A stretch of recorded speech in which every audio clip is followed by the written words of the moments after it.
Hey everyone, Mike here from MLive.com, joined by Justin Rogers. We're at Ford Field after yet another Lions loss, this one 28-19 against the Minnesota Vikings. The story in this one, Justin, has to be the ineptitude of the offense. It was dysfunctional on so many levels, and we'll get into that, but it starts obviously up front once again. Stafford was hit so bad in the first game against the Vikings.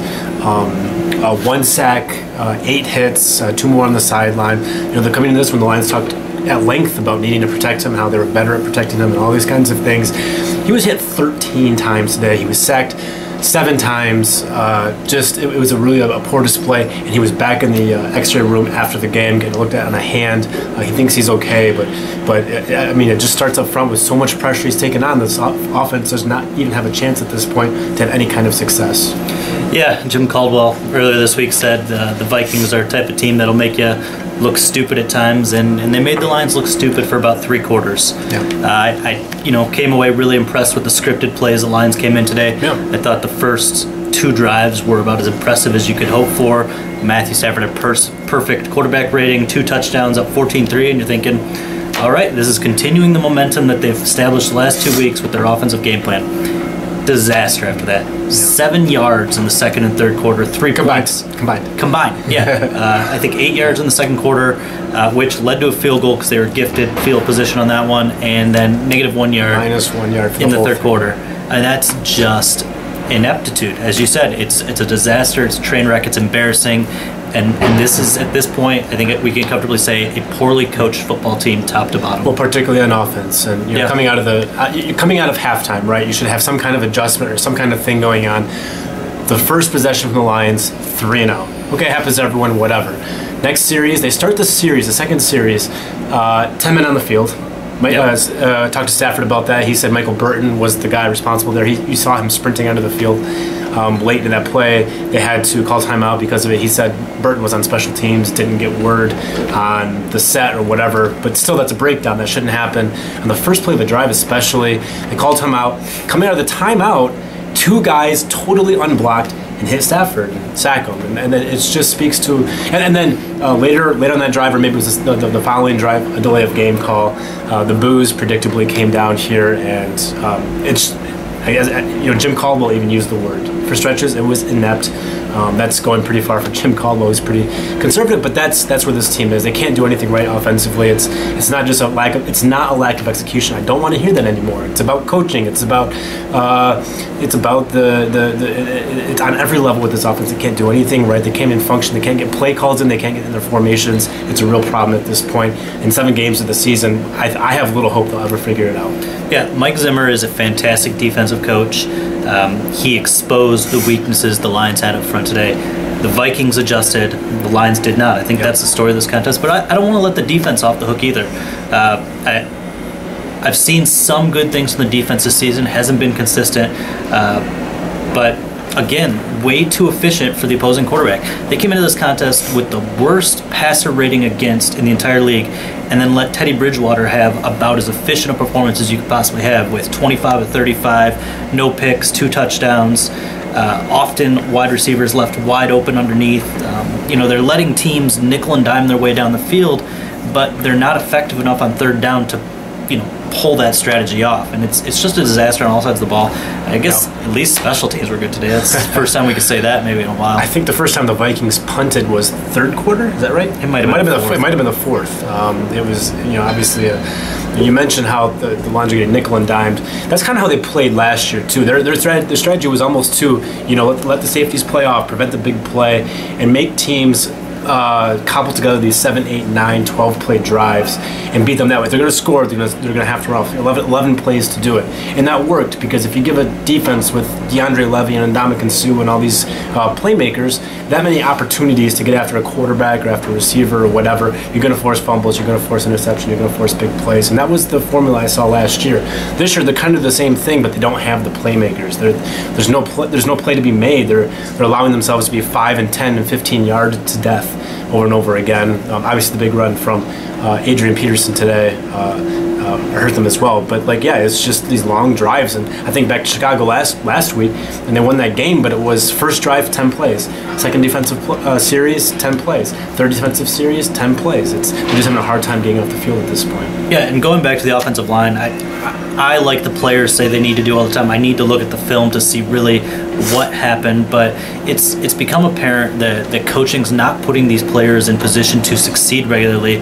I'm not convinced that the best players are out there right now. I think Manny Ramirez is better than Travis Swanson at this stage. He was the Lions' top. I'm not sure how much you put into PFF or whatever, but right. I like it a lot, and take it for what it's worth, but Manny Ramirez was the top-rated offensive player for the Lions before last week, before he was taken out for Laken Tomlinson and Larry Warford. Yeah, he's a veteran. He's consistent. He's comfortable at center. Swanson has struggled this year. This certainly wasn't Travis Swanson's fault in this game. It was a little bit of everything, but it didn't even look possible for them to pick up the blitzes. Stafford was under siege within under a second, and I know he's responsible for some of his own adjustments, some of his own protections, but it just looked like there was nothing in the Lions playbook that could equip them to stop what the Vikings did to them, and that's a big problem, and that's coaching. Mike Zimmer, the Vikings coach, was asked after the game about his young linebackers and the plays they're making, specifically against the Lions, and he said, it's pretty easy when they're not getting blocked, and I think that's very telling about just the dysfunction the Lions had and the number of free pass rushers rather, that are coming through, and it's a very difficult thing for the Lions right now. Their quarterback is getting killed because of it.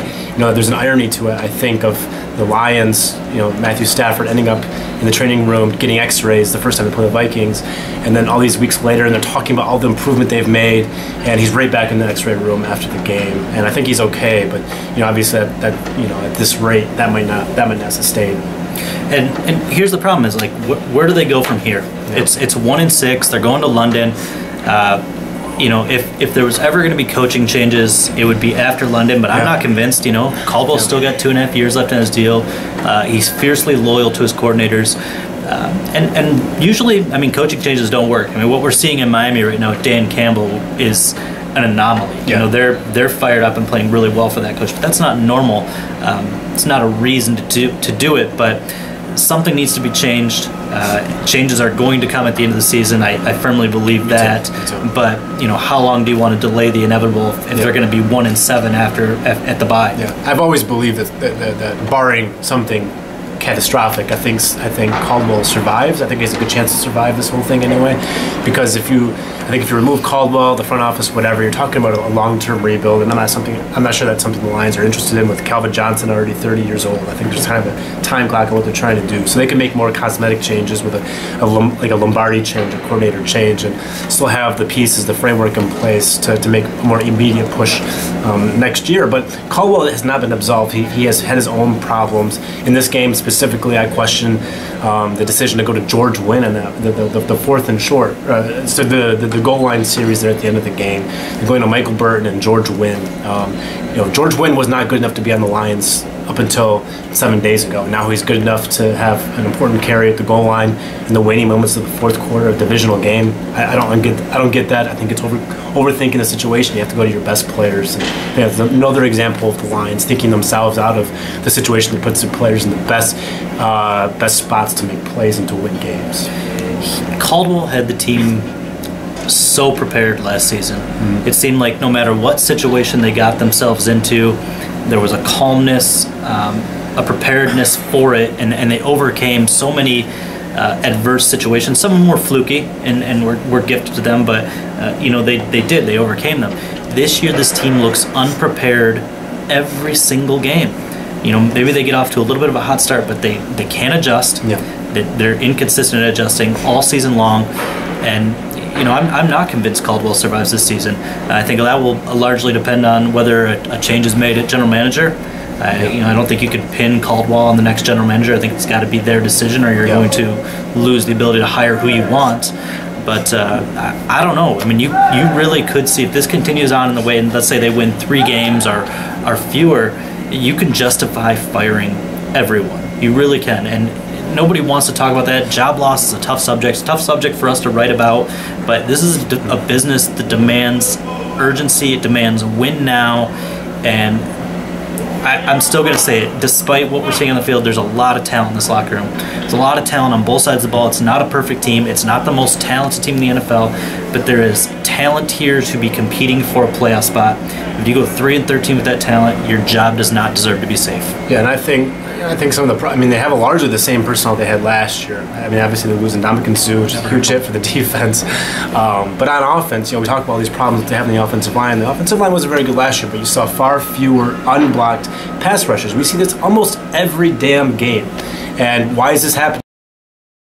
What's magically changed from last year to this year? There could be some, excuse me, some kind of learning curve happening in the NFC now that they know more about the scheme or whatever, but I think losing the experience you have in Dominic Raiola and Rob Sims to kind of account for some of the mistakes that were being made or whatever, and how the protections were being called, you had that safety net. Those guys aren't there now. You have young guys like Swanson, Tomlinson, Warford's a third-year guy.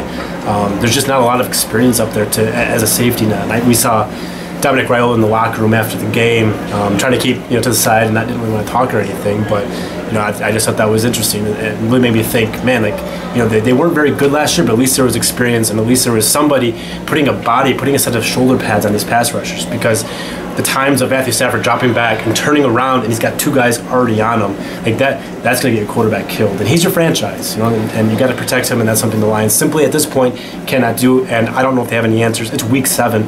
The Vikings are an okay team, especially defensively, but they're 3-2. This isn't the Patriots, and they still made the Lions look like this. This is a problem. It's clearly, at this point, not working. It's weird with guys like Raiola, and Raiola was never an all-pro. He had maybe some a Pro Bowl caliber season toward the end of his career, but he was steady, and it was one of those things where you miss him when he's gone way more than you appreciate what you had after he left. And listen, Raiola was good at multiple levels. He was durable. He was a leader in that locker room. He demanded accountability from the group, and a smart football player. Yeah, he may have had his flaws physically. He may have done some stupid stuff on the field, but he held that group together. Same with Sims, different type player, but that leadership is lacking in that room right now. In a lot of ways, it's lacking across the board. Yeah, well, I think Raiola brought a toughness to the group, a toughness mindset. It's not to say Warford's not tough physically or whatever, but he's just a tough son of a gun. I almost said a word I can't say. He's just a tough guy, tough mindset. And I think the unit is lacking some of that. Some of we're just not going to take your crap anymore type of attitude. And I don't want to put too many platitudes on what's happening, because clearly, physically, performance-wise, it's not enough anyway. But I do think the team lacks that kind of thing, especially up front, and it's really showing at this point. Lions 1-6, headed to London Monday night. They begin practice on Wednesday in London. I'll be out there, so keep it on M Live. We'll have all kinds of coverage between Justin and I, watching the team as they try to finish out the first half with some kind of respectability. For Justin Rogers, I'm Kyle Menke. We're M Live. Keep it right here.